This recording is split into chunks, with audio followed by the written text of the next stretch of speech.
जैसा कि आप सभी देख रहे हैं, मैं यहाँ प्राइड थिएटर के अंदर खड़ा हूँ और यहाँ पर सैकड़ों की तादाद में भीड़ जमा हो चुकी है।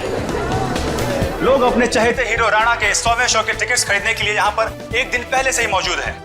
जी हाँ दोस्तों, कल प्राइड थिएटर का सबसे कामयाब नाटक ये अजीब जिंदगी का 100वां शो है, जिसमें मशहूर अभिनेता राणा एक अलग ही किरदार में नजर आते हैं। राणा सिर्फ एक अभिनेता ही नहीं, बल्कि वो एक जादूगर भी हैं, जिन्होंने अपने शानदार अभिनय से लोगों का दिल जीत लिया है।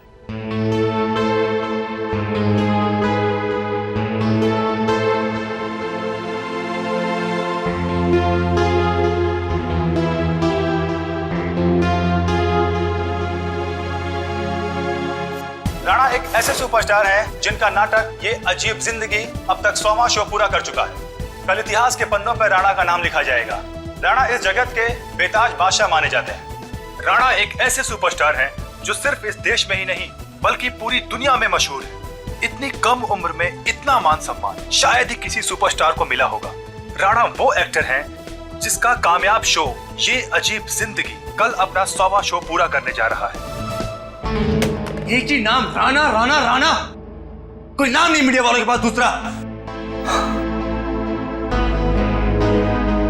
कुछ तो करना पड़ेगा इसका।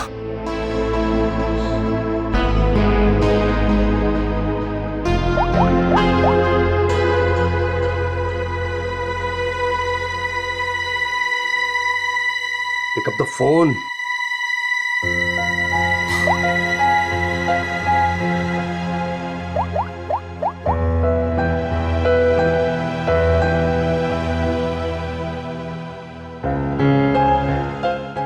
Pick up the phone.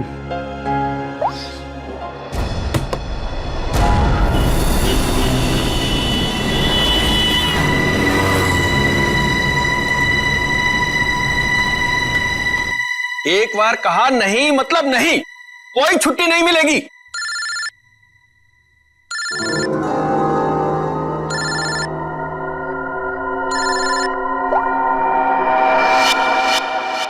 मेरे टुकड़ों में पलते हो और मुझसे जवान लड़ाते हो तुम।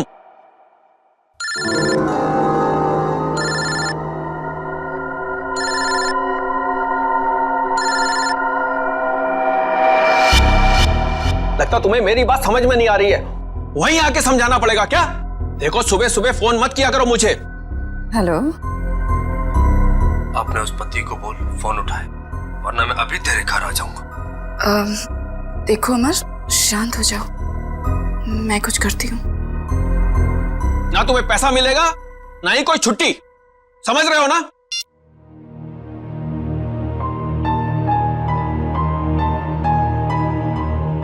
डार्लिंग, इस तरह से गुस्सा नहीं होते, आपका बीपी हाई हो जाएगा। ये लीजिए।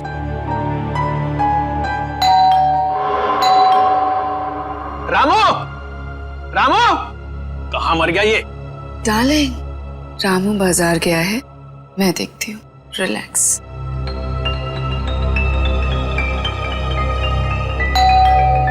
आ रही हूँ।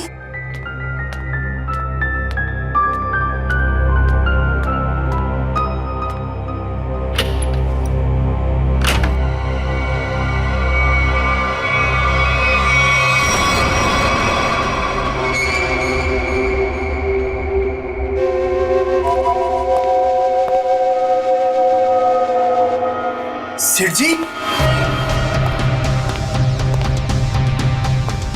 सेठ जी, क्या सेठ जी, ऐसी क्या गलती हो गई मुझसे? क्या मुझे छोड़ के उस बकवास एक्टर राणा पे इतने मेहरबान है? अरे आखिर मैं राणा से बड़ा स्टार हूं।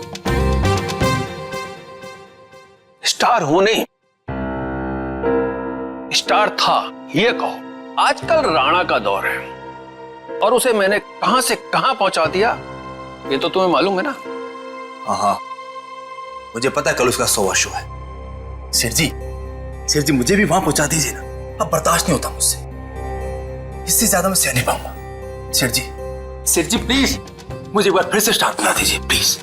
अरे अमर, ये क्या कर रहे हो? उठो उठो। अच्छा ठीक है, कल तुम शो पर आ जाना थिएटर में। मैं तुम्हें नए तरीके से लॉन्च करूंगा। सच सेठ जी? हाँ, लेकिन 3 घंटे पहले पहुंच जाना। अरे सेठ जी 3 नहीं 4 घंटे पहले हाजिर हो जाऊंगा। थैंक यू सेठ जी। Thank you.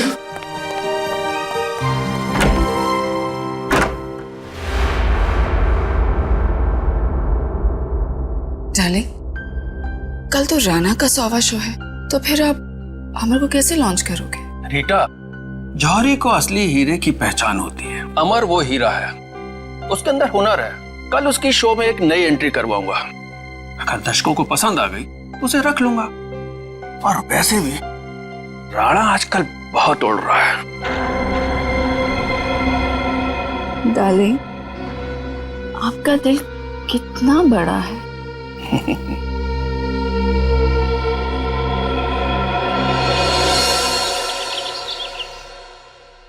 राणा, आज तो तू गया, क्योंकि आज मैं हर तरफ छा जाऊंगा।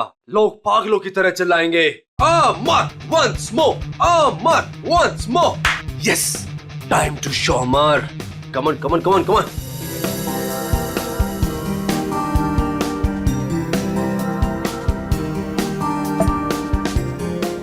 Yes, my wallet.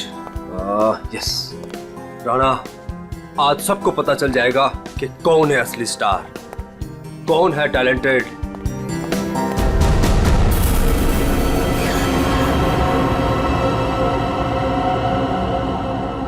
मुझे चक्कर से क्यों आ रहे हैं?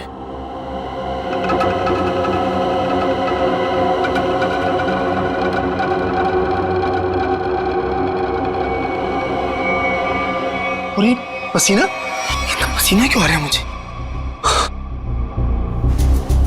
ये हो क्या रहा है? कुछ हो क्या रहा है?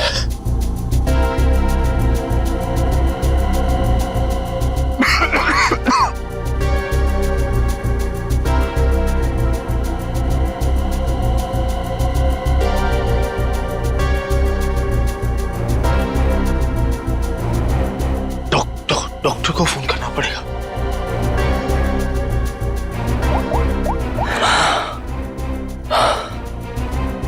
Hello hello, doctor doctor.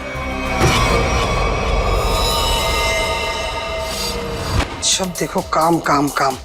Doctor साहब की चिक चिक, मरीज की दवाई, ये वो, यही एक जगह है जहां मैं सुकून से गाने सुन सकता हूँ।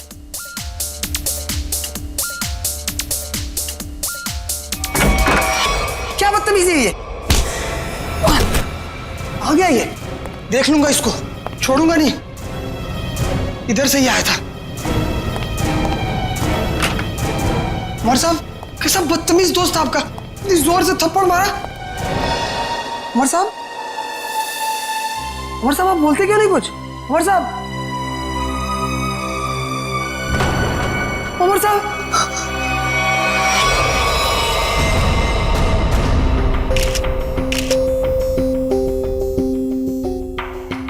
सर, ये तो मशहूर थिएटर आर्टिस्ट अमर है। सर, भला इससे कोई क्यों मारेगा, वो भी हॉस्पिटल में? गला घोट के मारा गया।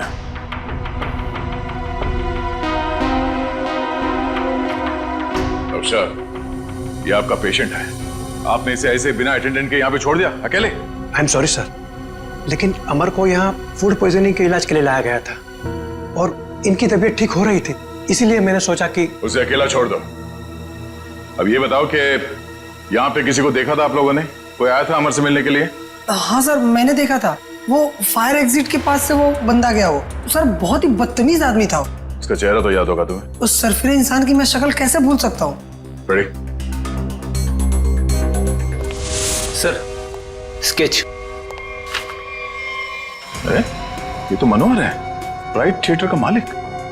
सर, जिस दिन ये बददिमाग आदमी आपके हाथ में आ गया ना, मेरी तरफ से भी खूब धोना है इसको। सर, ये मनोहर तो बड़ा पहुंचा हुआ निकला। इस मनोहर को बिना बताए पूछताछ के लिए ले जाना होगा, वरना ये हाथ नहीं आएगा। लेकिन वो कैसे सर? ये प्राइड थिएटर में कौन सा नाटक चल रहा है, नाम क्या है? ये अजीब जिंदगी। क्या मतलब? नाटक का नाम है। ओह, सर, उस नाटक का तो आज 100वां शो है। शो कितने बजे? 6 बजे। और खत्म होता है? 8 बजे। शो देखने जाना? नहीं, वहां पहरा देना है। चलो।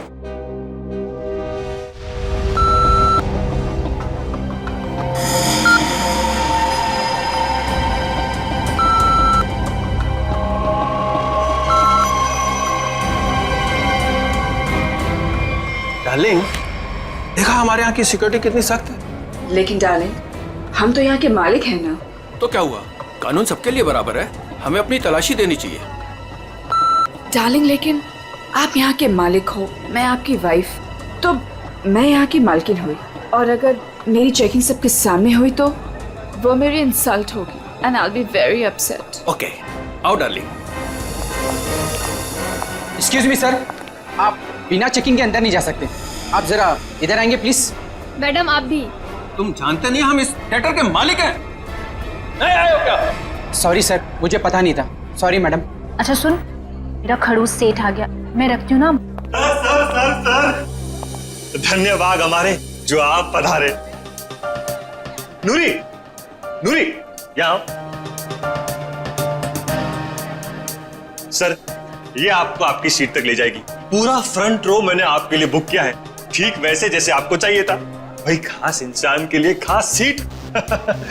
सर आपकी इजाजत हो मैं बैक स्टेज जाऊं? हाँ हाँ, जाओ जाओ। Enjoy the show sir. आइए सर, आइए ma'am.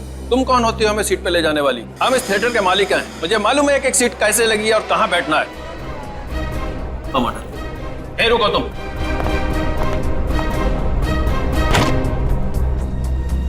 Welcome ma'am, welcome sir. Hello sir, hello ma'am. आइए मैं आपको आपकी सीट तक लेके चलती हूँ। आइए सर। कोई जरूरत नहीं है, हम खुद चले जाएंगे। आओ। डार्लिंग, आने दो ना इसे। आइए सर। आओ।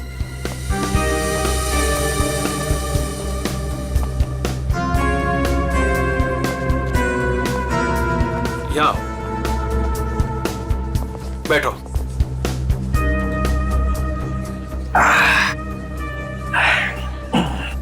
देखा, आगे वाली पूरी रो में मैं और सिर्फ तुम। सर, मैम, आप लोग कुछ लेंगे? कुछ ठंडा, कुछ स्नैक्स वगैरह? Thank you so much. अभी हमें कुछ नहीं चाहिए, और अगर मुझे कुछ चाहिए होगा तो मैं खुद फूड कोर्ट से जाके ले लूंगी। And please do not disturb us. Okay ma'am.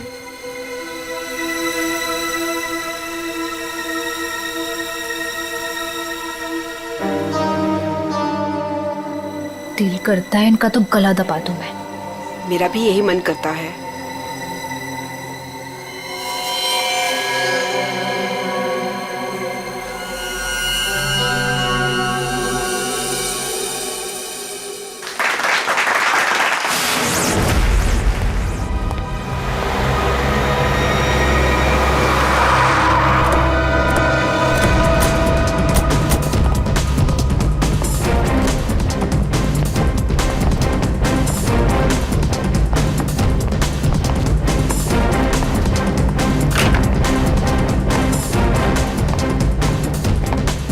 आद्या, क्या खबर? मनोहर आ गया, अंदर है, नाटक देख रहा है। उसकी गाड़ी भी पार्किंग में खड़ी है। ठीक है, नाटक खत्म होने का वेट करते हैं। सर क्यों ना हम मनोहर से अंदर जाकर पूछताछ करें? नहीं, अंदर नहीं। क्या ठीक कह रहा है, अंदर हंगामा मच जाएगा। जितने भी एंट्रेंस थिएटर पे सब पे नजर रखते हैं। सर मैं ऑडिटोरियम के अंदर जाकर नजर रखता हूँ, शो भी देख लूंगा और नजर भी रखूंगा। बात बात।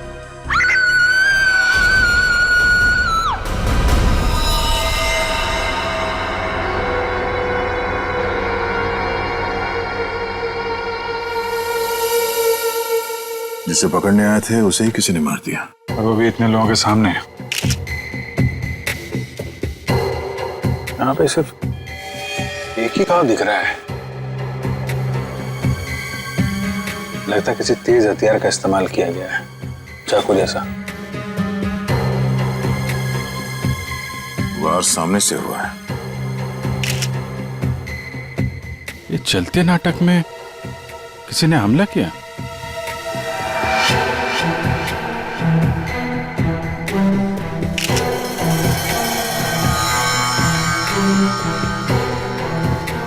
सर ये देखिए, यहां से टूटी हुई घड़ी मिली है।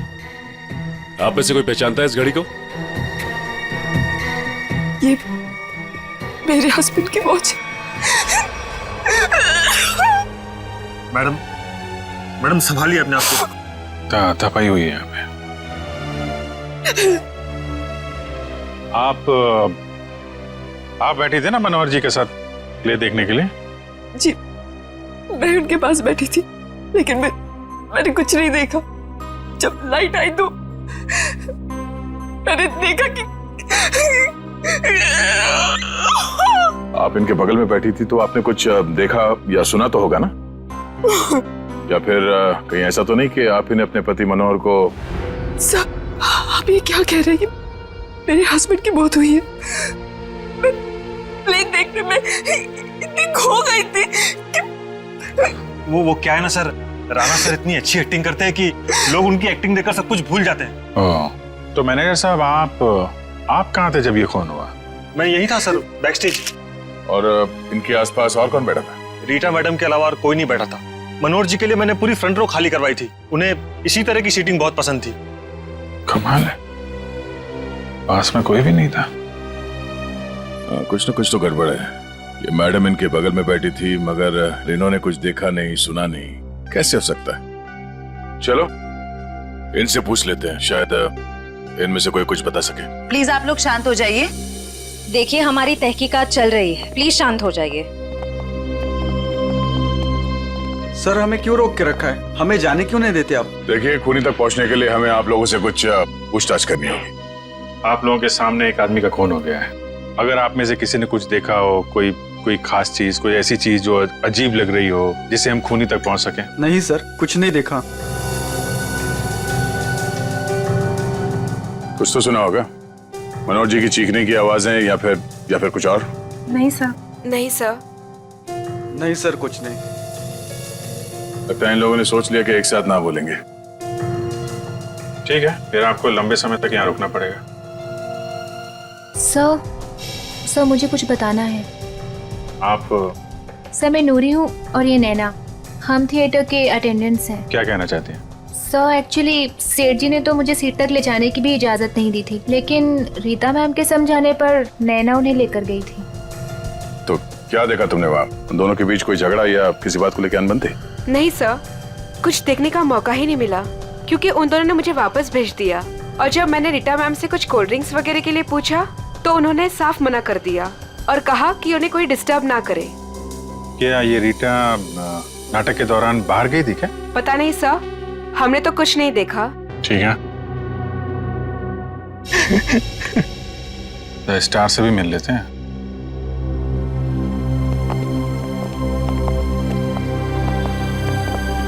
हाँ मिस्टर राणा, आप क्या बता सकते हैं, कैसे हुआ ये सब?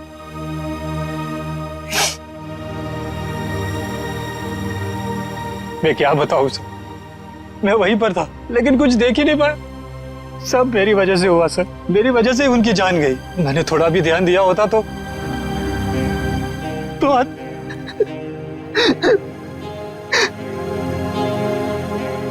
मेरा सारा ध्यान अभिनय पर ही था सर। 100वें शो का जो प्रेशर होता है सर, वो सिर्फ मुझे ही पता था। सेठ जी की किसी के साथ कोई दुश्मनी? दुश्मनी तो सबसे थी सर, सब उनसे जलते थे। आप कब से जानते थे सेठ जी? बरसों से सर। जब मैं पहली बार इस शहर में काम ढूंढने आया था तो इन्होंने ही मुझे काम दिया था, इन्होंने ही मुझे स्टार बनाया। और आज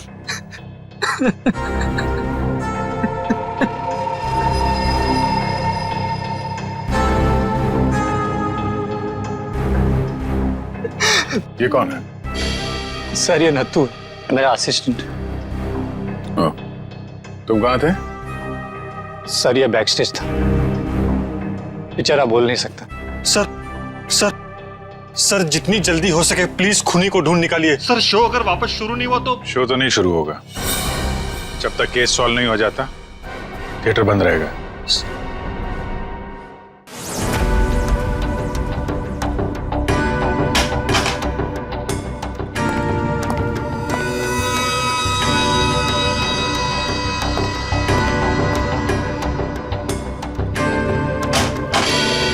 हाँ सर, मिल गया।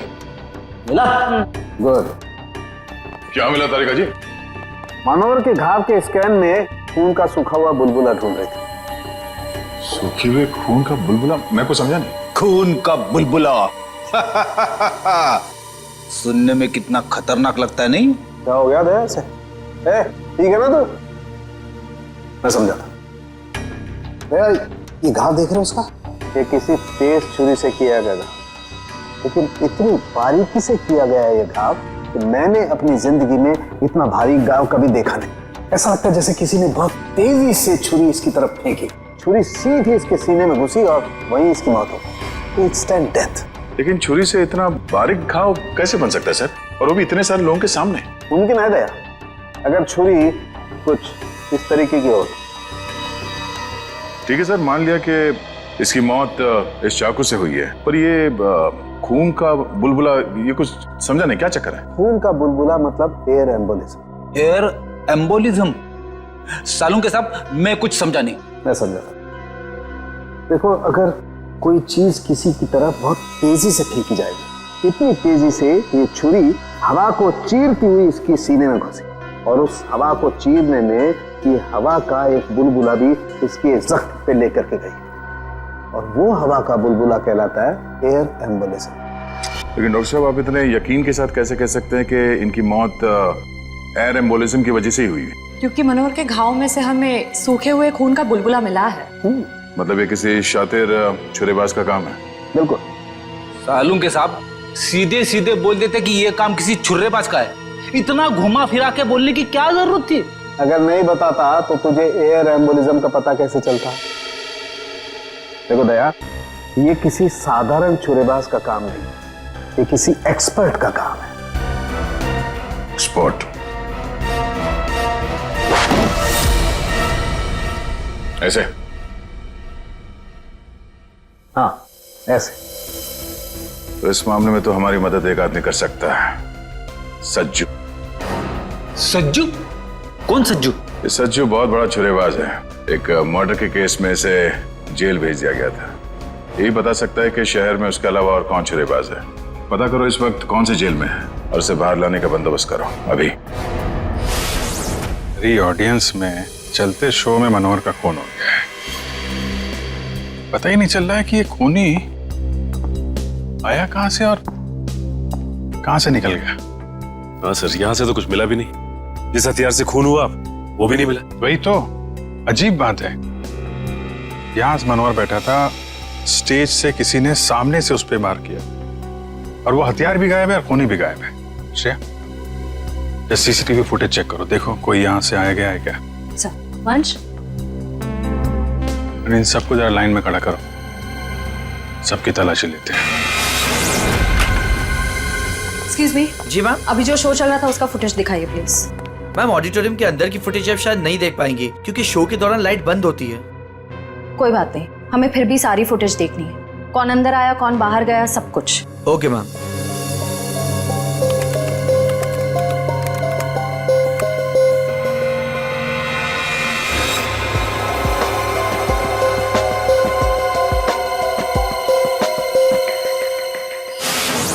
सर, हमें जो पता था हम ऑलरेडी आपको बता चुके हैं। अब हमें क्यों रोके रखा है? हाँ, हमें भी घर जाना है। एक मिनट देखिए, आप सबकी तलाशी ली जाएगी, उसके बाद जिसको जहां जाना जा सकता है। थोड़ा कोऑपरेट कीजिए प्लीज।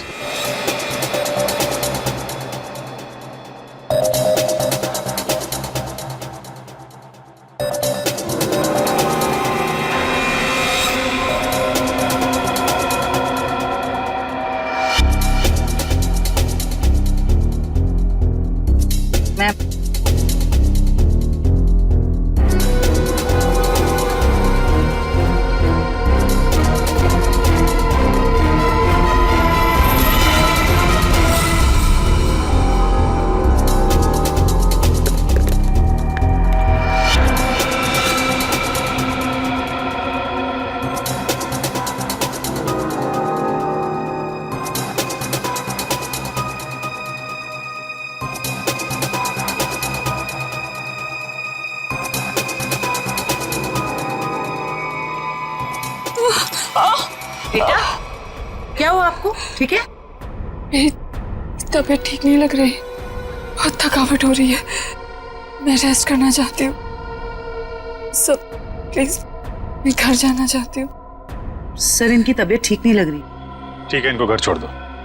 सब, मेरी गाड़ी पार्किंग लॉट में है, मैं चली जाऊंगी। Thank you so much. Parking lot तक छोड़ दो। यस सर, आइए आराम।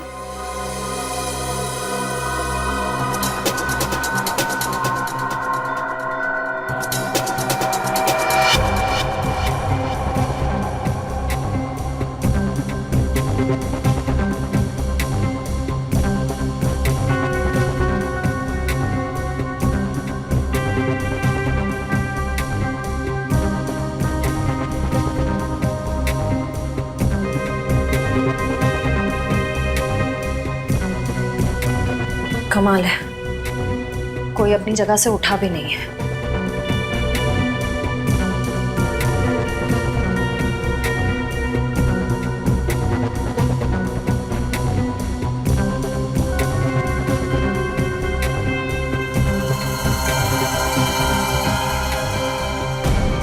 एक मिनट रिवाइंड कीजिए।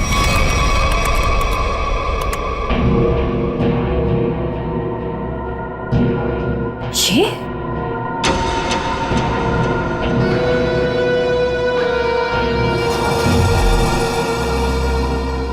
सर, इनमें से तो किसी के पास कुछ भी नहीं मिला। कमाल है, हथियार गया कहाँ? ठीक है, अभी आप लोग जा सकते हैं। जरूरत पड़ेगी तो आपको दोबारा बुलाएंगे। Thank you very much.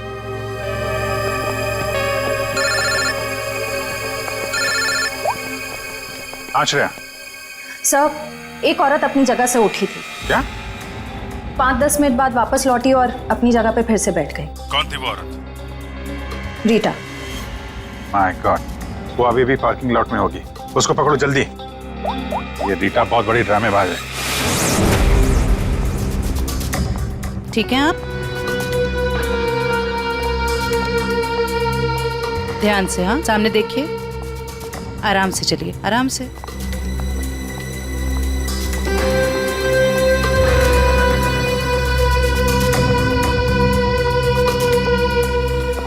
Thank you so much.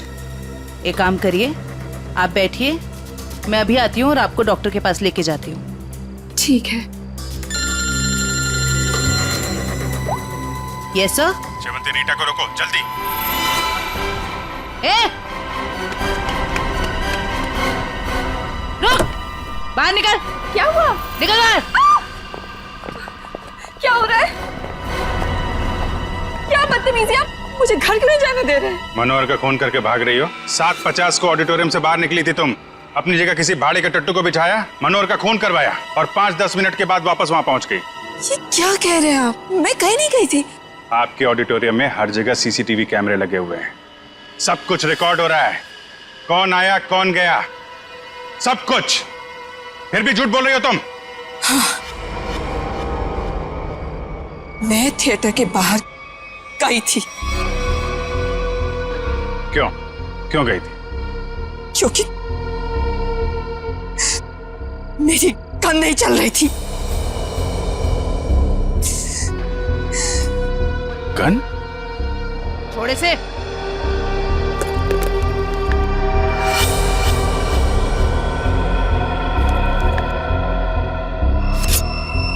तो इससे मनोहर का खून हुआ है।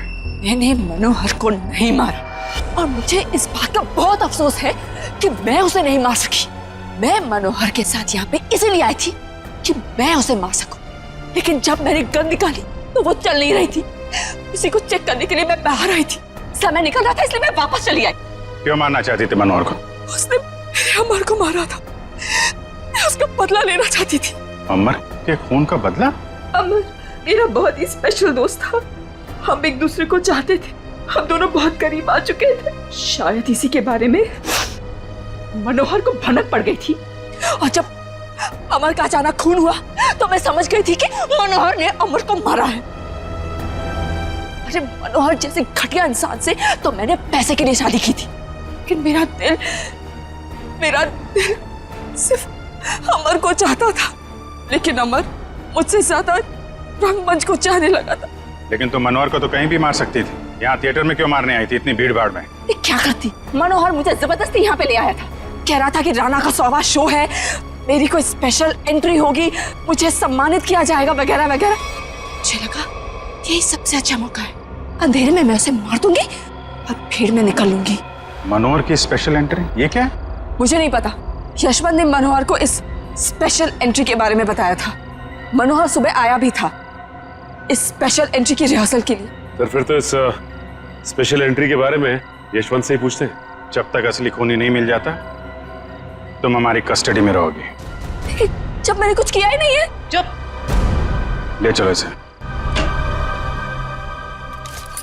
सलाम साहब। साहब आप तो वैसे वैसे एकदम फिट लग रहे हैं। हाँ, मेरा सच उगलवाने का स्टाइल भी वैसे का वैसा ही है। क्या साहब, आपका थप्पड़ और दरवाजा कैसे भूल सकता हूँ साहब। पर साहब अभी तो अपन आपका मेहमान है, कुछ खातिरदारी तो बनती है ना साहब। बकवास बनकर। और ये बता कि तू किसी छुरीबाज को जानता है जो इस शहर का हो और जिसने पहले कभी तेरे साथ काम किया हो? हाँ साहब, गला सूख रहा है, थोड़ा पानी मिलेगा?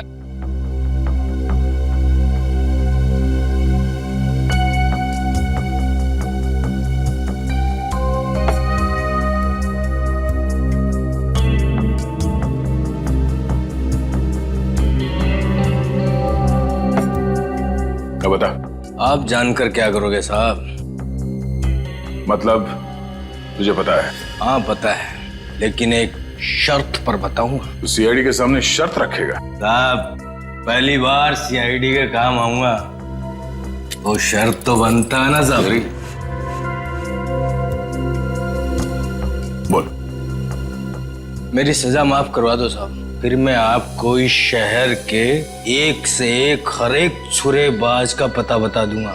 सज्जू, अगर तेरी बात सच निकली ना तो इसके बारे में हम बाद में सोच सकते हैं। ठीक है साहब, बताता हूँ। एक छुरेबाज है जो बड़े मैदान वाले सर्कस में काम करता था। बहुत ही मस्त छुरेबाज है साहब। कहाँ मिलेगा? अब कहाँ मिलेगा ये मुझे पता नहीं, या आपको बड़े मैदान में जाके पता करना पड़ेगा। हम कुछ पता करने वाले नहीं, पता करेगा तू। ले फोन घुमा, जल्दी स्पीकर पे लगा।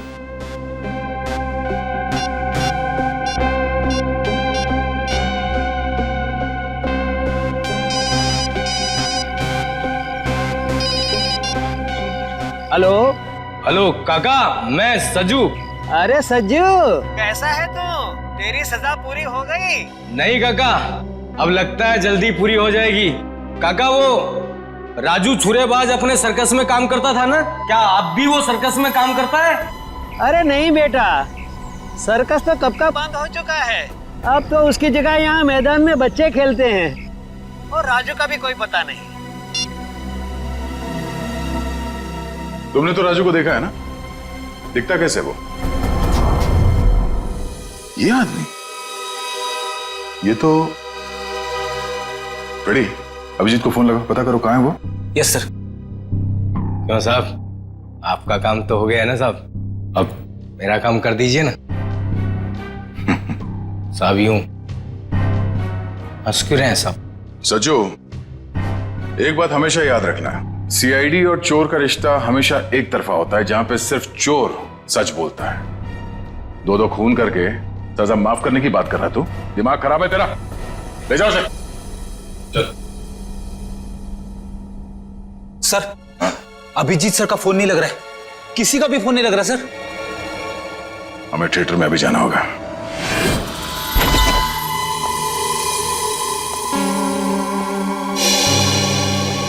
कैसे हैं यशवंत जी आप?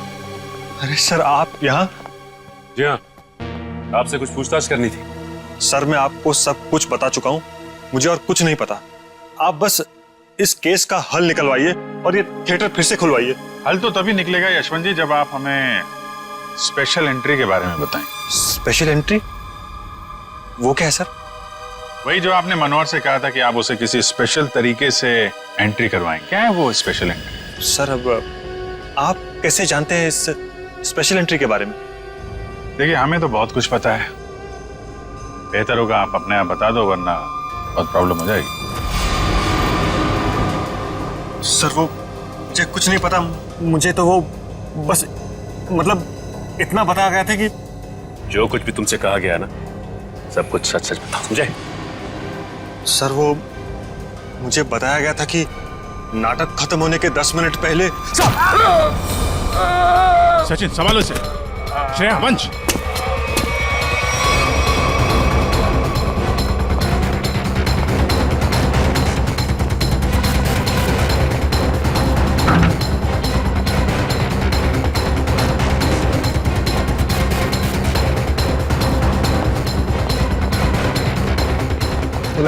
वंश इधर ही रुकना।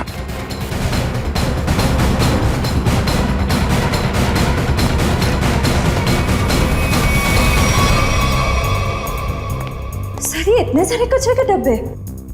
वही मैं भी सोच रहा हूँ, हटना जरा। ये दरवाजा,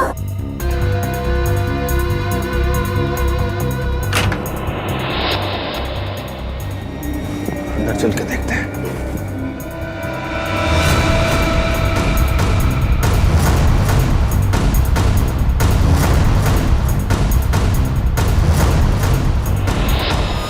My God! ये तो मर गया। My God! कमाल है। इस पे भी चाकू से वार किया और मनोहर को भी चाकू से ही मारा था। लेकिन मनोहर उस वक्त यहां बैठा था, इस कुर्सी पे। चाकू उधर से आया, लेकिन इसे चाकू इस तरफ से मारा उसने। ये ऐसा तो नहीं कि खूनी भी दो है। हो सकता है खूनी अभी भी आसपास हो। लट रहना, मैं उस तरफ देखता हूं।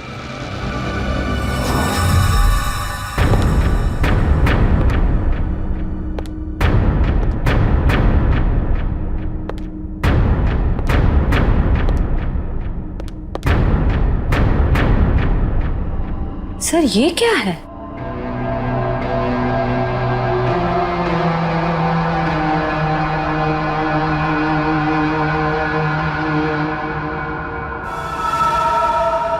एक मिनट सर।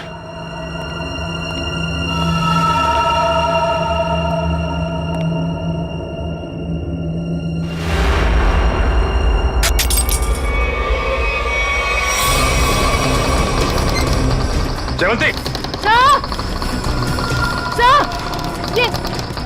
ये सीट जयवंती, सचिन सर मैं नीचे जा रही हूँ। सचिन सर जयवंती, अभिजीत सर आप लोग यहाँ पे? अरे ये चक्कर है क्या?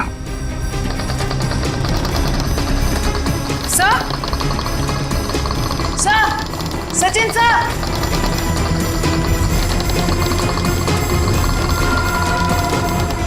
जयवंती,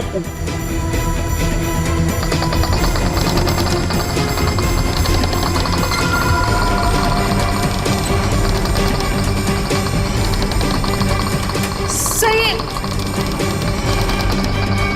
अच्छा ये चक्कर है। My God! सर ये हो क्या रहा है? कुछ समझ में नहीं आ रहा। कुछ कुछ समझ में आ रहा है सचिन। बहुत प्लानिंग के साथ किया गया है ये सब। खूनी बहुत चालाक है। सर मतलब? इसके ऊपर ऑडिटोरियम। कौन सी सीट पे बैठी थी तुम? फ्रंट रो की 4th सीट पे। वहीं जहां पे मनोहर बैठा हुआ था।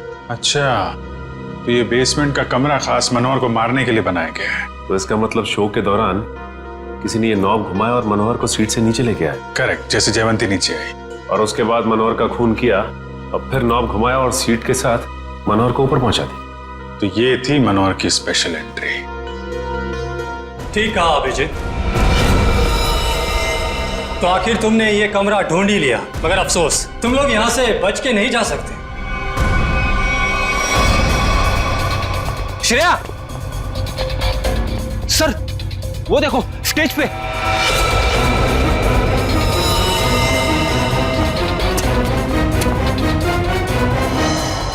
यशवंत है, मर चुका है। इसे किसने मारा? सर किसी का भी फोन नहीं लग रहा है। कहीं उनकी जान को कोई खतरा तो नहीं है? नहीं फ्रेडी, ऐसा नहीं हो सकता। एक बात समझ में नहीं आ रही सर, इस स्टेज पे हर लोग मर क्यों रहे? चल देखो, आसपास देखो। ये क्या है?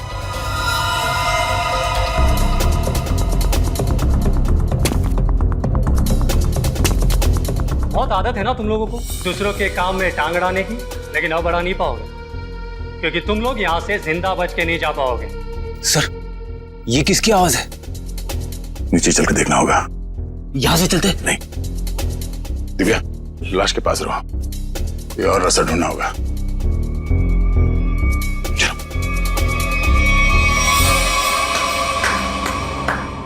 मानना पड़ेगा भाई, क्या दिमाग पाया यार तुमने।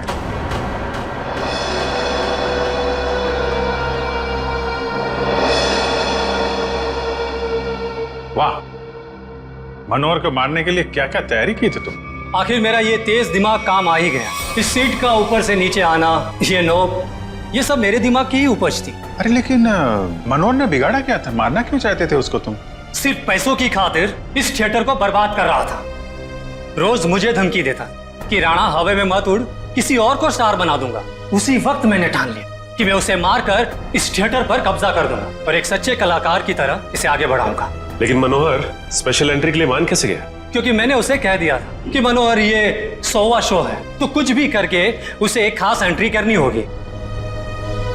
मैंने उसे ये सीट भी दिखाई। मैंने उसे कहा कि इसी कमरे से हम उसे स्टेज पर ले जाएंगे। मैंने उसे ये भी कहा कि उसकी ये खास एंट्री देखकर लोग पागल हो जाएंगे, थिएटर में तालियां गूंजेगी।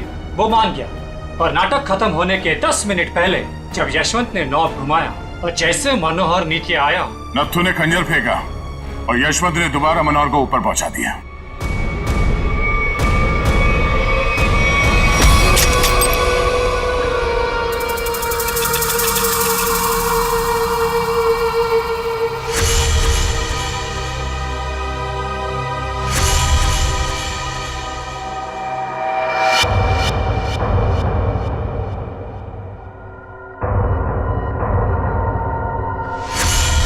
ये आदमी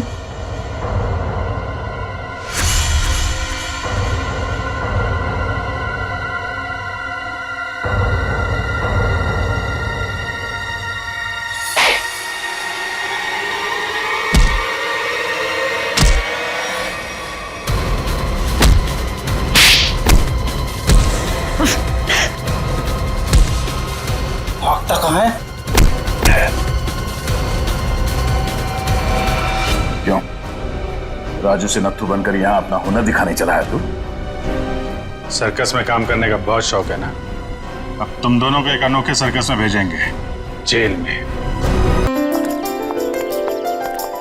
नंदिनी, नंदिनी, क्या हुआ? अरे हाथ छोड़ के तो चलो ना। इसमें क्या प्रॉब्लम है? अरे कोई देखेगा तो क्या सोचेगा? जिसको जो सोचना है सोचने दो। अब जब प्यार किया तो डरना क्या? चलो। मरवाओगे किसी दिन मुझे? अब तो साथ जिएंगे और साथ मरेंगे। चलो भाई साहब, एक रूम देना, डबल बेड वाला। मैडम, एसी वाला रूम चाहिए या नॉन एसी? अगर एसी वाला चाहिए तो इसका। एक मिनट भाई साहब। नंदिनी इधर आओ, सुनो जरा। क्या हुआ? इधर आओ, बात सुनो। हुआ क्या? यार मुझे लगता है हमें एक बार और सोच लेना चाहिए। क्या सोच लेना चाहिए? हम कोई गलत कदम तो नहीं उठा रहे? नहीं, और वैसे भी अब बहुत देर हो चुकी है दिनेश। अगर हमें ये सोचना था तो भागने से पहले सोचना चाहिए था। नंदिनी पर फिर भी सोचो, अपने पापा के बारे में सोचो कि अगर उनको पता चल गया ना तो। उन्हें नहीं पता चलेगा, डोंट वरी। और वैसे भी जब तक पता चलेगा ना तब तक हम शादी कर चुके होंगे। नहीं नंदिनी, मेरा दिल बोल रहा है कि वो हमें ढूंढ लेंगे। अरे ये तुम्हारा दिल नहीं, तुम्हारा डर बोल रहा है दिनेश। वो हमें नहीं ढूंढ पाएंगे, ट्रस्ट मी। अरे बाबा, उन्हें पता है कि मुझे लग्जरी में रहने की आदत है। अगर वो मुझे ढूंढेंगे ना तो किसी 5 स्टार होटल में ढूंढेंगे, और इस लॉज में नहीं। अब देखो, मैं तुम्हारे लिए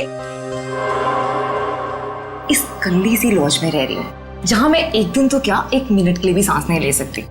मैं तुम्हारे लिए इतना कर रही, तुम मेरे लिए इतना नहीं कर सकते। चलो चलो भाई साहब, एक एसी वाला रूम देना। मैडम, एसी वाले रूम का रेट एक दिन का 10,000 रुपए। जो बचा है कल वापस कर देना। Keys? Thank you. Thank you. चलो।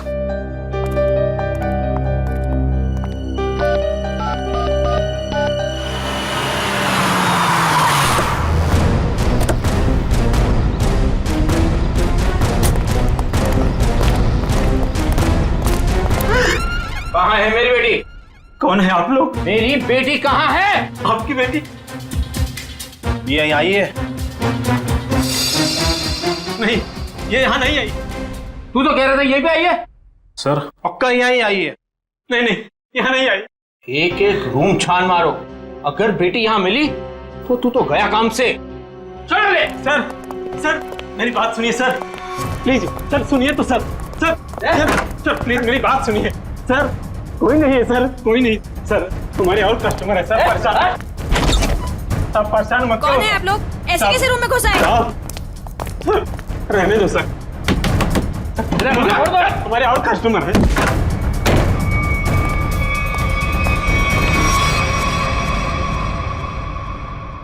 सर आ जाओ प्लीज, प्लीज आ जाओ,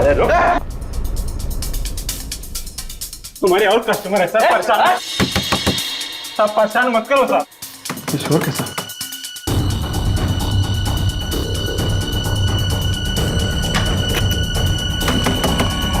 सर ताला मत तोड़ो।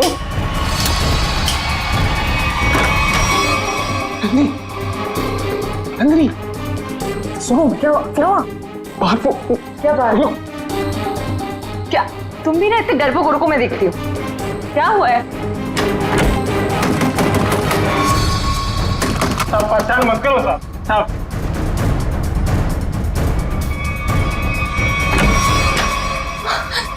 यहाँ तो पापा है। मैंने पहले ही बोला था कि मैं तो गई, मुझसे पहले मैं गया, मुझे नहीं छोड़ने वाले वो लोग। सर मेरी बात सुनिए सर, सर सर सर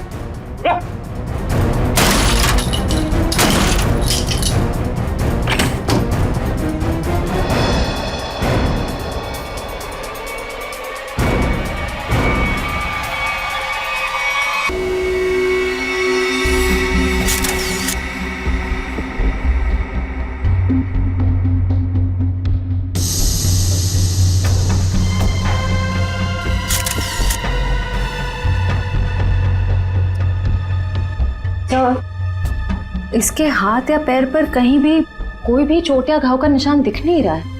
मुझे लगता है इसे गला घोट करके मारा गया। ये देखो, ये यहाँ देखो, इसके गर्दन पर ये अंगूठे का निशान, और ये इधर देखो, ये उंगलियों के निशान। बाकी डिटेल में तो लैब में ले जाकर के पता लगेगा। पहले गला घोट के मारा और उसके बाद लटका दिया, ताकि लोग खुदकुशी और खून के बीच में उलझे रहे।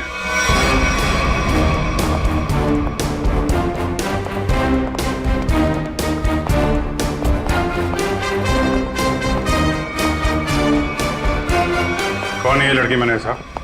साहब ये कौन है मुझे नहीं पता साहब। एक लड़की की मौत हुई है तुम्हारे लॉज के कमरे में, और तुम्हें पता नहीं है कि लड़की कौन है? साहब उस रूम में केवल एक ही आदमी था, ये लड़की कैसे आई, कहां से आई, मुझे कुछ नहीं पता साहब।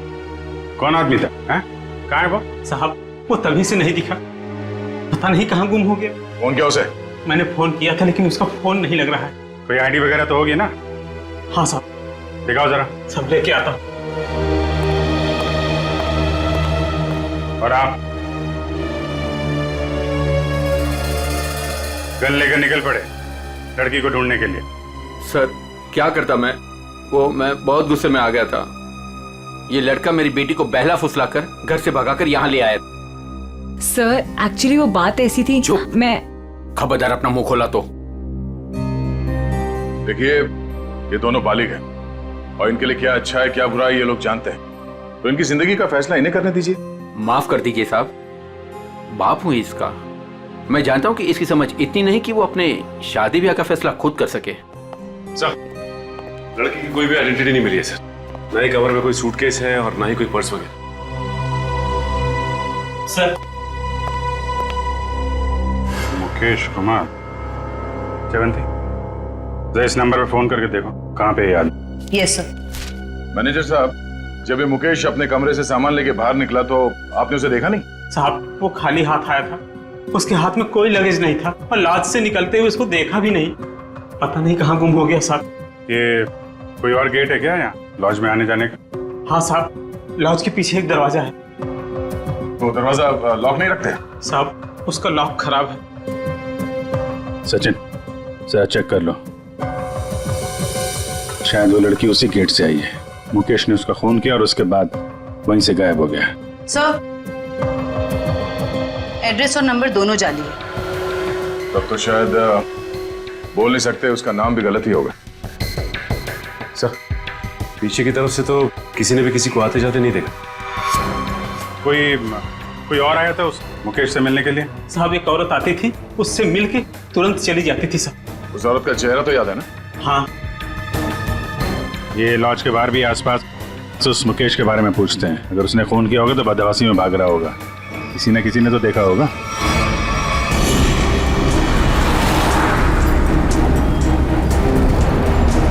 अगर ये मुकेश लॉज से बाहर निकला है तो यहाँ आसपास जरूर किसी न किसी ने तो देखा होगा। आसपास पूछते हैं। उस पान वाले से पूछते हैं।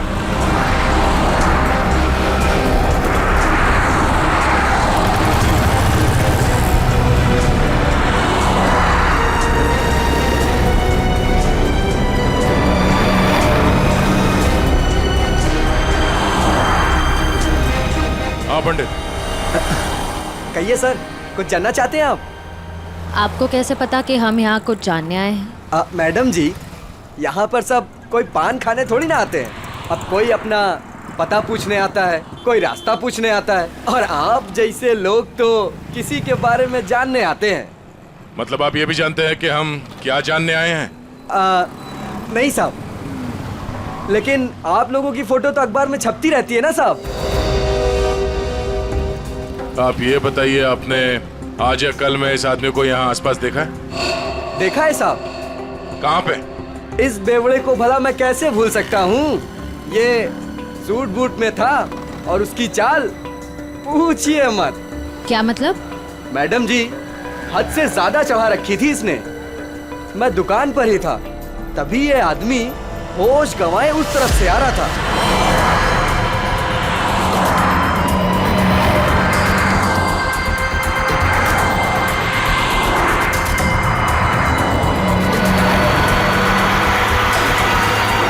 और साहब कैब में बैठ के चला गया। आप उस कैब वाले को जानते हो या उस कैब का नंबर जानते हो? नहीं साहब, लेकिन वो इजी फेयर कैब था। Easy fair cab? आप लोगों को पान लगा के दूं क्या? नहीं शुक्रिया, हम लोग पान वान नहीं खाते। Thank you. सर, कैसे पता चलेगा वो कौन सी इजी फेयर कैब में गया था? बड़ी इजी फेयर कैब थी। आजकल सारे कैब्स में जीपीएस लगा हुआ है और इन कंपनीज के पास पूरी डिटेल होती है कि उनकी कैब कब और कहां जाती है। एक काम करो, उन सारे इजी फेयर कैब की डिटेल्स निकालो जो उस वक्त इस जगह पे थी जब मुकेश ने वो कैब हायर की।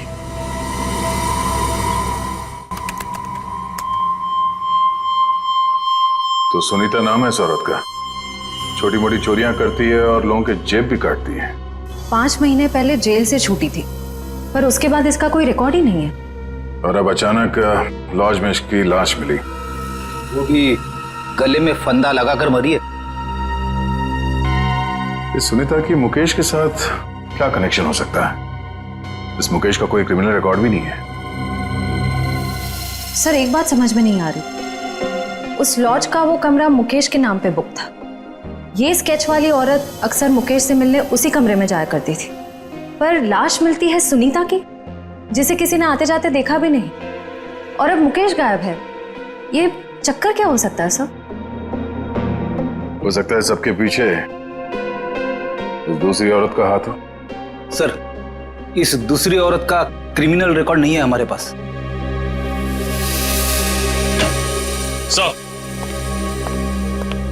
सर उस समय लगभग वहां से 20 टैक्सी गुजरी थी, और सर इजी फेयर कैब के मैनेजर ने सभी 20 ड्राइवर को फोन किया, लेकिन एक ड्राइवर का फोन बंद आ रहा है। मैंने भी फोन ट्राई किया सर। कौन है?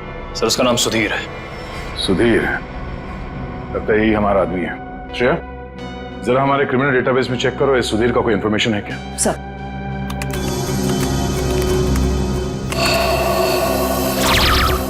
समझ गया, ड्राइवर बनने से पहले ये चोरी और लूटपाट करता था। चलो इस सुधीर के इजी फेयर कैब में सवारी करते हैं। सर आप लोगों की फ्लाइट कितने बजे की है? तुम आगे वाले सिग्नल से जरा राइट ले लेना। अरे लेकिन एयरपोर्ट जाने के लिए सीधा चलना पड़ेगा। यार जरा मूड चेंज हो गया। तुम सीआईडी ब्यूरो ले लो, फिर चलते हैं एयरपोर्ट। ब्यूरो? सीआईडी? क्या हुआ? ये टैक्सी ब्यूरो नहीं जाती क्या? है? नहीं वो बात नहीं है, लेकिन क्या है? अरे हम बताते ना ब्यूरो का रास्ता, चलो सीधे। लेकिन साहब आपके पास फ्लाइट की टिकट है, उसका क्या होगा? टिकट हमने लिया ही नहीं था, वो असल में तुमसे कुछ पूछताछ करनी है, बस इसीलिए तुम्हारी टैक्सी में बैठ गए। आप लोग सीआईडी से हैं क्या? बड़ा सही पहचाना तुमने, हैं? अब गाड़ी सीधे जरा ब्यूरो ले लो। साहब मैंने क्या किया? ये जरा देखो इसको, इस आदमी को पहचानते हो? देखो भाई, ये हमें पता है ये तुम्हारी गाड़ी में बैठा था। अब तुम हमें ये बता दो कि इसे कहाँ पे उतारा, और सच सच बताना, वरना अगर तुमको ब्यूरो ले जाके पूछेंगे तो काफी तकलीफ हो जाएगी। साहब वो सच में मेरी टैक्सी में बैठा था, लेकिन साहब वो बहुत घबराया हुआ था। वो मैंने पूछा कि कहाँ जाना है, उसने कुछ बोला ही नहीं। थोड़ी देर बाद जब मैंने पीछे देखा,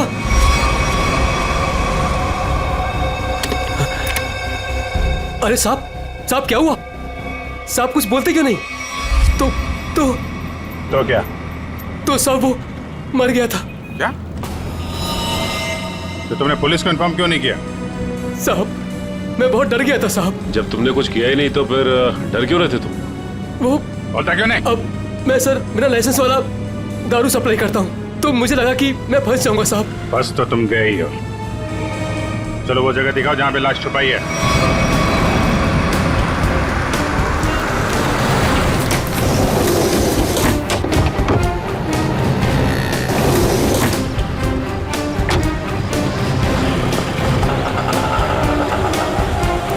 कहाँ पे है लाश? आइए साहब उस तरफ। कहाँ? आइए साहब, आइए साहब।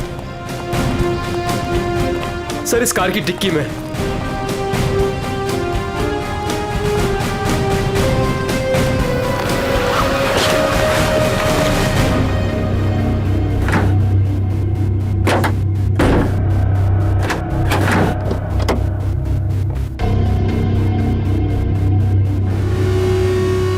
नाक से खून निकल रहा है, शायद कोई जहरीली चीज दी गई है।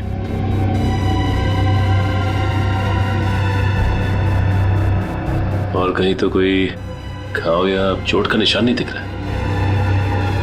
सर मुझे माफ कर दीजिए, माफ कर दीजिए सर, मुझे गलती हो गई सर। ऐसी गलती दोबारा नहीं होगी साहब। अभी तो तुम जेल जाओगे और उसके बाद ऐसी गलती मत करना।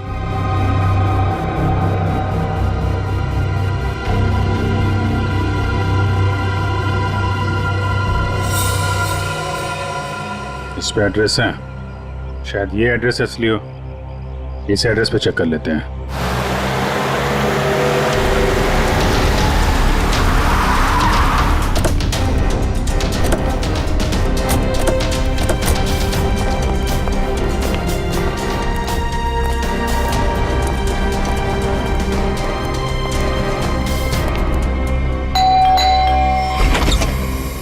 जी सीआईडी मिल गए वो? कहाँ है वो? आप इनकी बात कर रहे हैं? हाँ यही मेरे पति है, पर क्या हुआ इन्हें? आप लोग अंदर आ सकते हैं? जी आइए।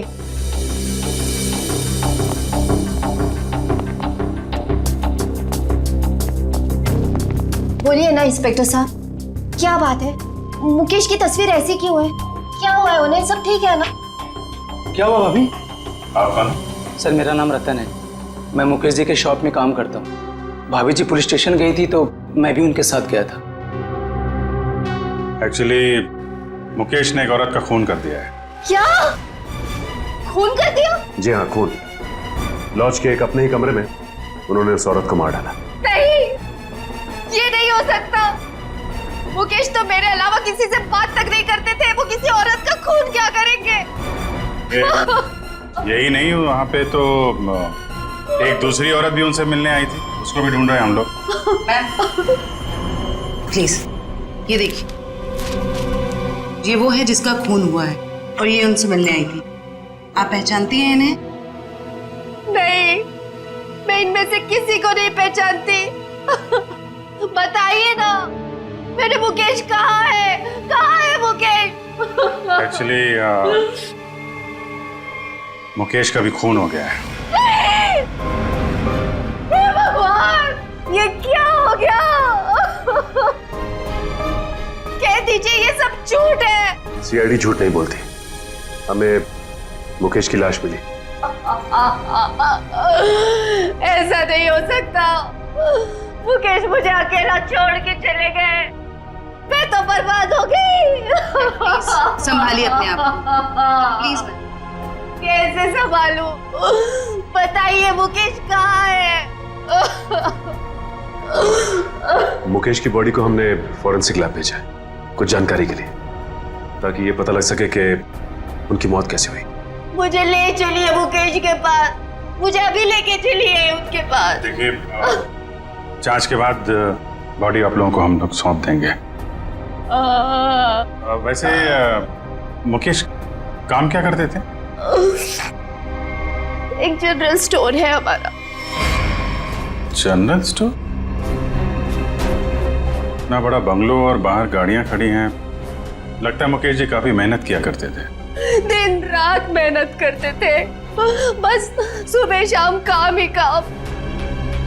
देखिए, आपके साथ जो कुछ हुआ हमें बहुत दुख है, लेकिन हमें ऐसा लगता है कि मुकेश का खून हुआ है। आप बता सकती हैं कि मुकेश की किसी के साथ कोई लड़ाई झगड़ा, कोई दुश्मनी हो? नहीं, मुकेश ऐसे नहीं थे, वो किसी के साथ लड़ाई झगड़ा नहीं करते थे, वो बहुत अच्छे थे। सब उनका किसी के साथ लड़ाई झगड़ा था। किसके साथ? एक औरत आई थी, उन्हीं के साथ उनकी कुछ कहा सुनी हो रही थी। इनमें से थी? नहीं, वो दूसरी थी। वो दूसरी नहीं, तीसरी औरत थी। तीसरी औरत? हे भगवान, मुकेश क्या क्या करते थे मेरे पीठ पीछे। जयवंती, इनको जरा अंदर ले जाओ। मैम आइए प्लीज, आप मेरे साथ आइए, आइए, आ जाइए। हाँ, क्या क्या क्या बता रहे थे? क्या हुआ औरत के आने के बाद? वो दोनों में झगड़ा हो रहा था, उसके बाद मुकेश जी उनको बाहर लेकर के चले गए थे। फिर काफी कहा सुनी मैंने सुनी। फिर सर वो कुछ कह करके चली गई। फिर करीब 2 मिनट के बाद मुकेश जी भी चले गए। फिर सर उसके बाद वो वापस लौट करके नहीं आए। पहले कभी देखा तो उस औरत को? जी नहीं। स्केच बनवा सकते हो उसका? Yes sir. गुड। पता करना होगा कि मुकेश की जिंदगी में इतनी औरतों का क्या चक्कर था। दोनों है कौन और मुकेश से मिलने क्यों आए थे? क्या संबंध हो सकता है इनका मुकेश के साथ? सर, हमें अभी तक वही पता नहीं चल पाया है। इन दोनों का कोई क्रिमिनल रिकॉर्ड भी नहीं है हमारे पास। सर, मुकेश की पत्नी भी इन दोनों औरतों के बारे में कुछ बता नहीं पाई। स्केचेस तो ये 2 हैं, और इन दोनों स्केचेस में ये आंखें देखो, बिल्कुल मिलती जुलती है। हाँ सर, बिल्कुल एक जैसी आंखें।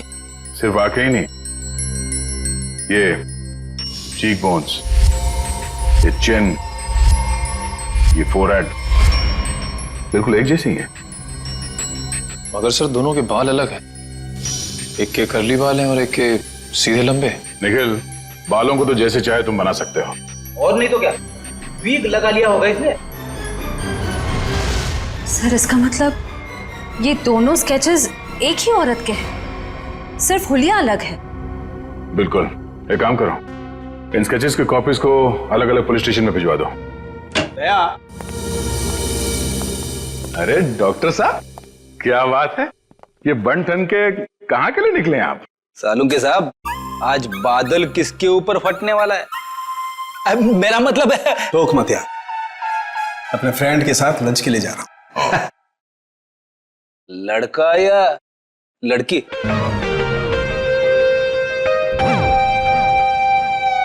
दया, मैं ये बताने के लिए आया था कि मुकेश की मौत ड्रग की ओवरडोज की वजह से हुई है।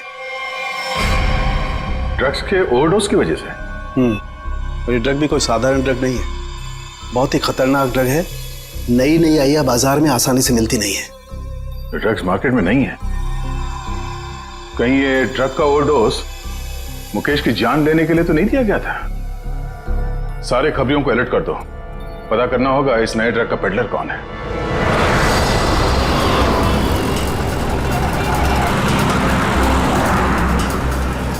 हाँ ठीक है, ओके ओके ओके, हम पहुंच रहे हैं यार। हाँ साहब, दूं क्या? कैसे दिया? 50 रुपए का जोड़ा साहब। एक बार गाड़ी के शीशे पे लगा लेंगे, एसी का एहसास देने लगेगी गाड़ी।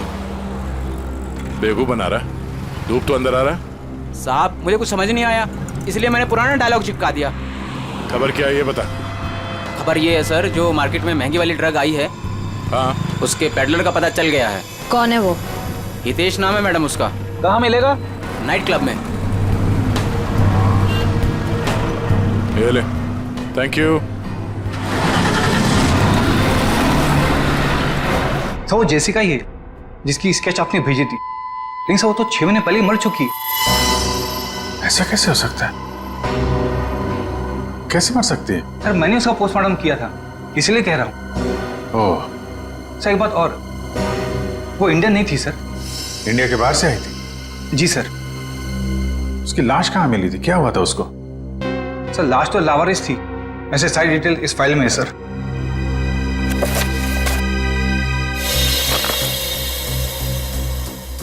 कि सुनसान जगह पे लाश मिली थी, सिर पे चोट लगने की वजह से मौत। लेकिन सर अगर ये 6 महीने पहले ही मर चुकी थी, तो फिर जो मुकेश की दुकान पे गई और वो लॉज पे गई, वो कौन थी? उस पहले को सुलझाना होगा। हम उसकी लाश दे सकते हैं? आइए सर।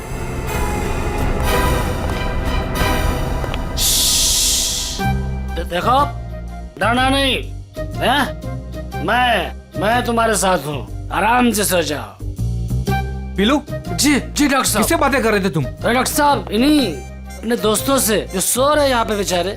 पीलू कितनी बार कहा है तुम्हें कि पी के काम पे मत आया करो? डॉक्टर साहब अगर पीऊंगा नहीं तो काम कैसे कर पाऊंगा इतनी सारी लाशों के बीच? अच्छा ठीक है, बॉडी नंबर 412 का ड्रॉ खोलो और जेसिका की लाश दिखाओ इन सब लोगों को। 412?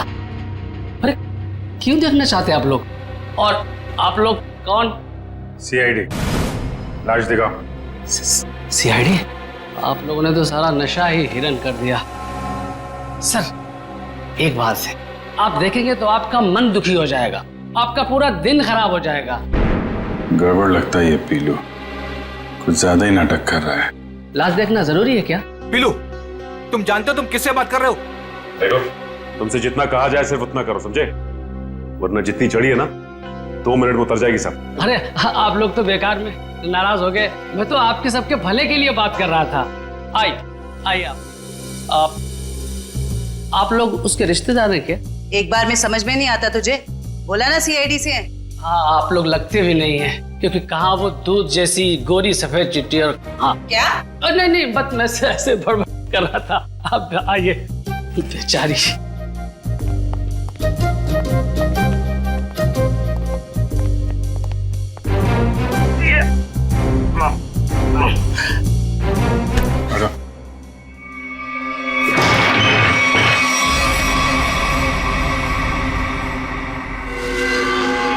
सर इसमें तो कुछ भी नहीं है। लाश कहाँ है? जी वो लाश मैंने भेज दी। पीलू तुमने यहाँ की लाश भेज दी? डॉक्टर साहब वो एक आदमी आया था, उसने कहा फिरंगी की बॉडी चाहिए। मतलब उस आदमी को मालूम था जेसिका की लाश के बारे में? हाँ साहब, उसने कहा कि मुझे पीने के लिए ढेर सारी दारू देगा और बहुत पैसे देगा। कौन था वो? 2 लोग थे, लेकिन मैं उनके बारे में किसी के बारे में जानता नहीं। उन्होंने अपनी परेशानियों को दावत दी है, अब तू अपने आप को भी भूलेगा। ये था बोलो? हाँ जी, ये एक आदमी तो यही था, मूंछों वाला, लेकिन दूसरे के बारे में मैं नहीं जानता साहब। वंश, ले जाओ इस पीलू को और पिलाओ गर्म पानी। चल। मुझे छोड़ दीजिए सर। मुकेश,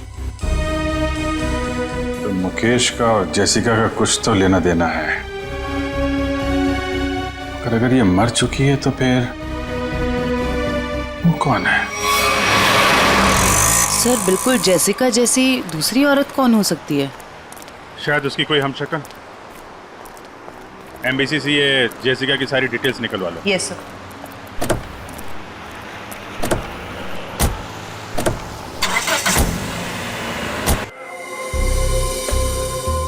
हितेश मुझे माल चाहिए। पहले रोकड़ा फिर माल। बोला ना अगले हफ्ते दे दूंगी। फिर माल भी अगले हफ्ते ले लेना। प्लीज हितेश, प्लीज माल दे दो। यार इतने पैसे वाली हो फिर भी प्लीज, पहले रोकड़ा फिर माल। मैंने बोला ना, मेरे हस्बैंड को पता चल गया है कि मैं ये सब कुछ कर रही हूँ। प्लीज अगले हफ्ते तक दे दूंगी पैसे, प्लीज मुझे माल दे दो। मैंने बोला पहले रोकड़ा फिर माल।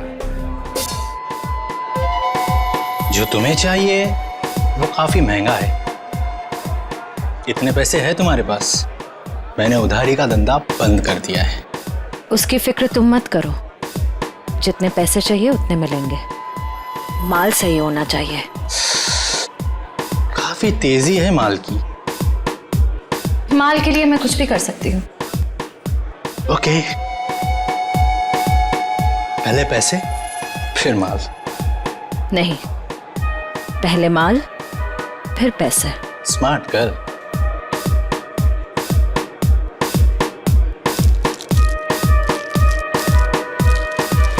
इतना माल सिर्फ 3 लाख का है इतने तुम्हारे पास?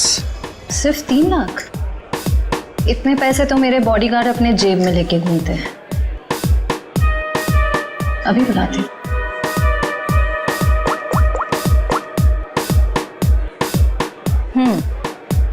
पैसे लेकर अंदर आ जाओ।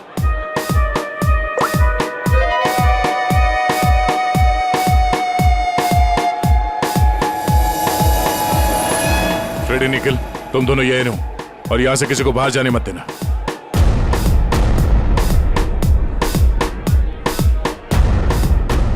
Yes ma'am. काफी स्मार्ट बॉडीगार्ड है। Thank you. लेकिन पैसे किधर है? सर वो आपको मिल जाएंगे, आप हमारे साथ चलिए। कहाँ? जेल। कौन है तुम? सीआईडी।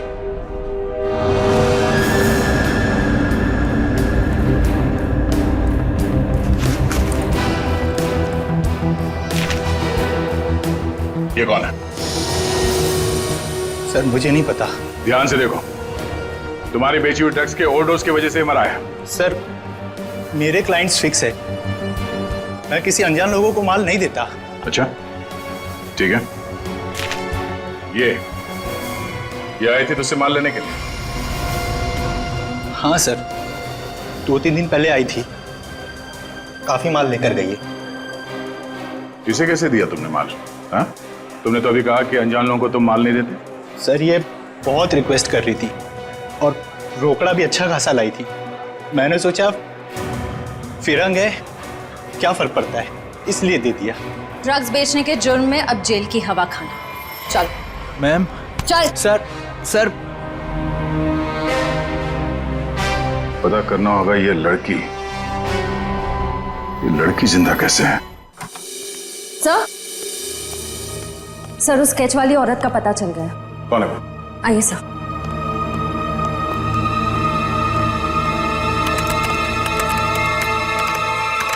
ये देखिए। ये तो जेसिका है। नहीं सर, ये सैंड्रा है, जेसिका की बहन, जुड़वा बहन। जेसिका की बहन? हाँ सर, जेसिका की लाश 5 महीने पहले लंदन के एक रोड पे पाई गई थी। सर उसकी लाश में ड्रग्स के पैकेट्स भरे हुए थे। ये देखिए, 5 महीने पहले का लंदन का एक न्यूज़पेपर, इसी में वो आर्टिकल छपा था। इसका मतलब है ये मुकेश गैर कानूनी तरीके से ड्रग सप्लाई के धंधे में है और उसने इस जेसिका की लाश को मॉर्ग से लिया और फिर उस लाश में ड्रग्स भर के लंदन भेज दिया। हाँ सर, और अब उसकी बहन सैंड्रा ने मुकेश को मार दिया। अब उस आदमी की जान को खतरा हो सकता है जो मुकेश के साथ वह मॉर्ग में गया था। पर सर वो आदमी कौन है ये कैसे पता चलेगा? पता चलेगा। वो आदमी मुकेश के साथ मॉर्ग में गया था। पता करना होगा कि मुकेश के सेलफोन नंबर के साथ उस वक्त मॉर्ग में और कौन सा सेलफोन था, और जिसका भी वो सेलफोन है उसकी जान को खतरा है। सैंड्रा उसे नहीं छोड़ेगी और हमें सैंड्रा तक पहुंचने के लिए उस आदमी का पता करना होगा। अब तेरा नंबर है मारने का। तूने और मुकेश ने मिलके मारा था मेरी सिस्टर जेसिका को। क्या सोचा था ड्रग्स भर के मेरी सिस्टर का डेड बॉडी बेच दोगे इंडिया का बाहर और किसी को पता नहीं चलेगा। मुकेश तो गया और तुम जाओ उसके पास। I am not going to leave you. मेरी सिस्टर ने भी ऐसे स्ट्रगल किया होगा और तुमने नहीं सुना, मैं भी नहीं सुनूंगी। तेरा स्टोरी खत्म अब।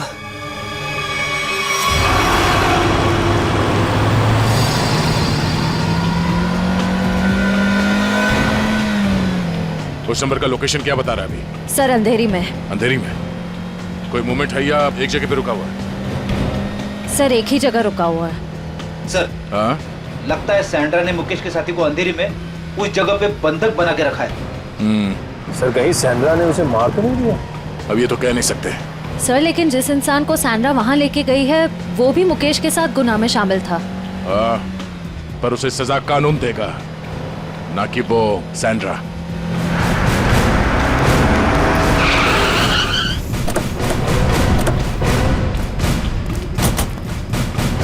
सर अंदर तो कोई दिख नहीं रहा है।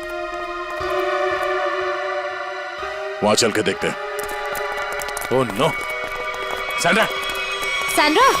सैंड्रा आंखें खोलो। सर ये जिंदा है। सैंड्रा! सैंड्रा आंखें खोलो। किसने मारा तुम्हें? बोलो। हाँ? क्या? मुकेश। सैंड्रा! सैंड्रा! सर ये तो बेहोश हो गई है। इसे जल्दी से हॉस्पिटल ले जाओ, जल्दी। तब तक हम इस मुकेश के साथी से मिलते हैं।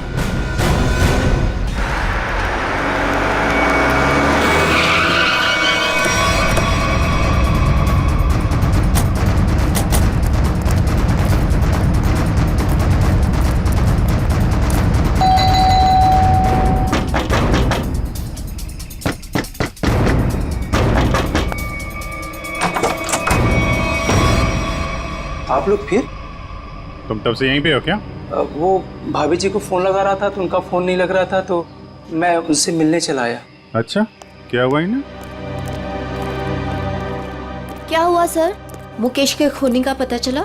जी हाँ, और भी बहुत कुछ पता चल गया। कौन है वो? जेसिका की बहन सैंड्रा। वो कौन है? मैं नहीं जानती। ये वही है जिसकी लाश में तुमने और मुकेश ने ड्रग्स डाल के यहाँ से लंदन भेज दिया था। सर आप क्या कह रहे हैं? मैं कुछ समझी नहीं। नहीं? ओह जयवंती, जरा याद दिलाओ इनको, याददाश्त थोड़ी ढीली हो गई। मारोगी मुझे? क्या करूं? उसके बिना तुम सच नहीं उगलोगी। देखो मेरे पास मत आना। आज तो मैं तेरे आ चुकी हूँ, अब सच बोल। क्या सच? ये क्या तरीका है? इसे तमाचा कहते हैं।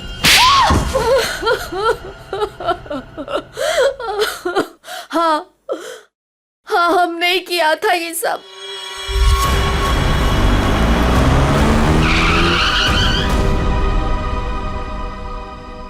क्या हुआ? बीच सड़क में गाड़ी क्यों रोक दी? तेरा दिमाग काम करना बंद कर दिया।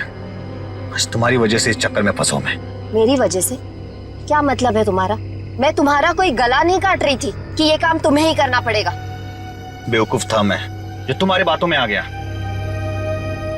तुम्हारे पैसों के लालच के चक्कर में मुझे ड्रग्स के धंधे में कूदना पड़ा। मुकेश ज्यादा बोलो मत। हाँ, उन पैसों से तुमने भी बहुत ऐश किए। हाँ, मैंने ऐश नहीं किए, बल्कि अपने सर पर मुसीबत ली है मैंने। अरे अच्छी खासी दुकान चला रहा था मैं, लेकिन तुम्हारे बड़े बड़े ख्वाबों की वजह से ये दिन देखने पड़े मुझे। अभी पछताने का टाइम नहीं है। ठंडे दिमाग से सोचो कि अब करना क्या है। कोई ना कोई रास्ता जरूर निकल आएगा। अच्छा, तुम जानते हो उन लोगों को? अगर समय पर उन्हें लंदन में ड्रग्स नहीं मिला, अगर कंसाइनमेंट पूरा नहीं हुआ, तो वो मुझे ऊपर भेज देंगे। देखो मुकेश, तुम इतना डरो मत। हाँ, वो कंसाइनमेंट वहां जरूर जाएगा। कैसे जाएगा? ओहो, मुझे ही अपना दिमाग चलाना पड़ेगा। पहले तो तुमने उस जेसिका को मरवा दिया, अब क्या दिमाग चलाओगे? एक रास्ता है।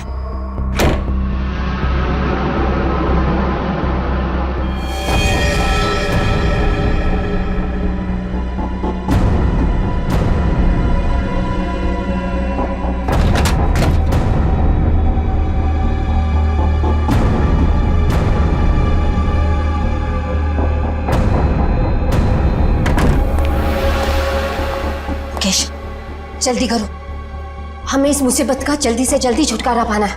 मैं जानता हूँ तुम्हें किसी मुसीबत की नहीं, अपने पैसों की पड़ी है। हो मुकेश, तुम फिर से शुरू हो गए। तो क्या करूँ? इस लाश को काट के इस पे ड्रग्स डालूं? देखो मुकेश, इसके अलावा हमारे पास कोई रास्ता नहीं है। अब सोचना बंद करो और जल्दी जल्दी काम करो, जल्दी।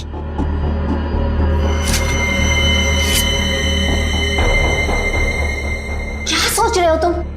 जल्दी करो ना। तुम्हें ये सब इतना आसान लगता है क्या? देखो मुकेश, हमारे पास और कोई चारा नहीं है, और अगर तुम नहीं कर सकते हो ना तो लाओ ये चाकू, मैं करूंगी। जाओ गाड़ी में से ड्रग्स का बॉक्स ले आओ और उन्हें फोन कर देना कि माल आ रहा है। लेकिन तुमने जेसिका की लाश में ड्रग्स क्यों भरे? वो हमारे साथ ड्रग्स का काम करती थी, लेकिन अचानक वो पीछे हटने लगी थी। एक कंसाइनमेंट हमें बाहर भेजना था, लेकिन उसने साफ मना कर दिया। और मैं अब और साथ नहीं दूंगी, बस। तुम ऐसा नहीं कर सकती। क्यों नहीं कर सकती? मुझे छोड़ना है ये ड्रग्स का काम। ए लड़की, एक बात सुन ले, ये कंसाइनमेंट तो तू ही लेके जाएगी। मैं कहीं नहीं जाऊंगी, और अगर ज्यादा बोले तो पुलिस को सब बता दूंगी।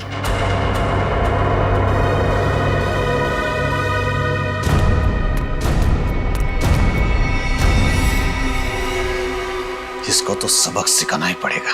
सबक नहीं, मार डालते हैं इसे। कहीं ये पुलिस के पास चली गई तो? तुमने और मुकेश ने मिलकर जेसिका का खून कर दिया और उसकी लाश एक सुनसान जगह पे डाल दी।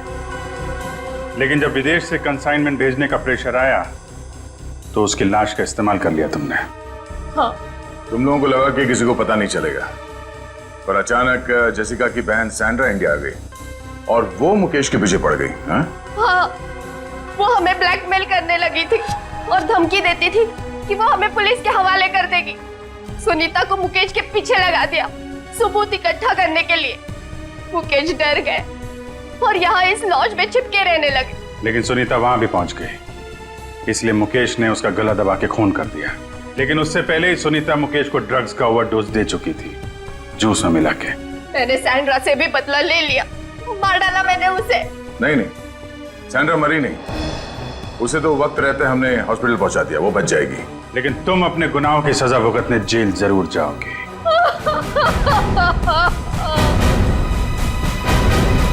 इस तरह के और भी एपिसोड देखने के लिए हमारे चैनल को सब्सक्राइब करें और बेल आइकन दबाना ना भूलें।